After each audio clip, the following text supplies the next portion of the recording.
Mapagpalang araw po sa inyong lahat. Ngayon po ay araw ng Biyernes, ika-20 ng Pebrero. Pakinggan po natin ngayon ang mabuting balita ng Panginoon. Pagbasa mula sa aklat ni Propeta Isayas. Ito ang sinasabi ng Panginoon. Ikaw ay sumigaw ng ubos lakas. Ang sala ng bayan ko sa kanila'y ihayag. Sinasamba ako, kunway hinahanap, sinusundan-sundan, parang natutuwang ang kalooban ko'y kanilang malaman. Ibig palabasin na ang gawain nila ay matuwid, at di lumilihis sa mga tuntuning aking ibinigay. Wari natutuwang sa aki sumamba, at ang hinihingi hatol na matuwid. Ang tanong ng mga tao, bakit ang pag-aayuno natin di pansin ng Panginoon? Nagugutom lang tayo, ngunit walang kabuluhan. Ang sagot ng Panginoon, pansariling kapakanan pa rin ang pangunang layunin sa pag-aayuno. Habang ang nag-aayuno'y patuloy na inaapi ang mahihirap. Ang pag-aayuno ninyo'y humahantong lamang sa alitan hanggang kayo-kayo'y nag-aaway-away. Kung ang pag-aayunong ginagawa ninyo ay gayon din lamang, ang inyong pagtawag ay tiyak na hindi ko pakikinggan. Sa inyong pag-aayuno, pinahihirapan ninyo ang inyong sarili. Yumuyuko kayong parang damong hinihipa ng hangin. Nagdaramit kayo ng sako at nahihiga sa abo. Pag-aayuno na ba iyan?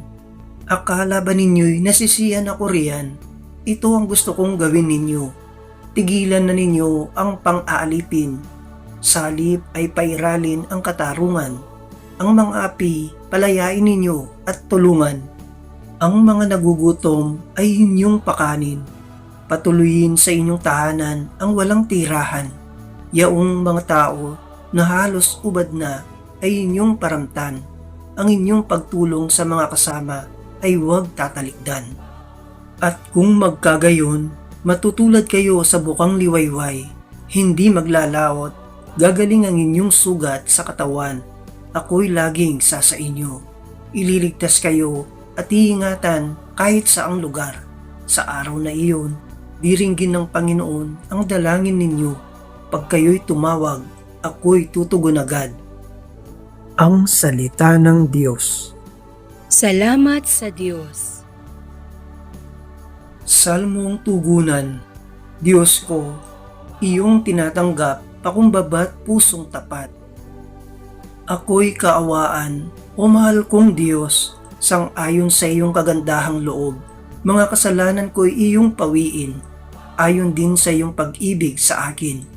Hugasan mo sana ang aking karumhan, dalisayin mo ang aking kasalanan.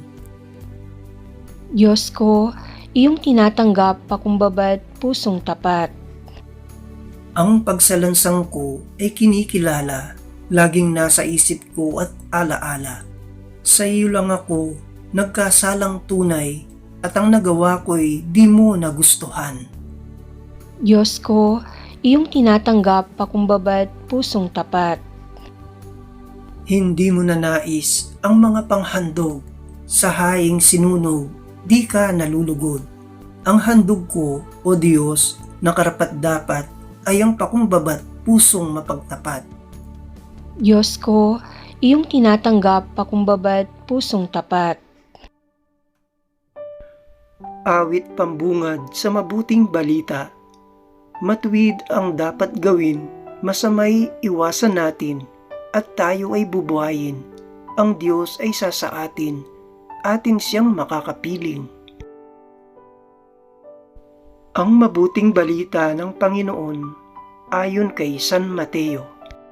Noong panahong iyon, lumapit kay Jesus ang mga alagad ni Juan Bautista at ang wika, malimit kaming mag-ayuno, gayon din ang mga Pariseo. Bakit po hindi nag-aayuno ang inyong mga alagad?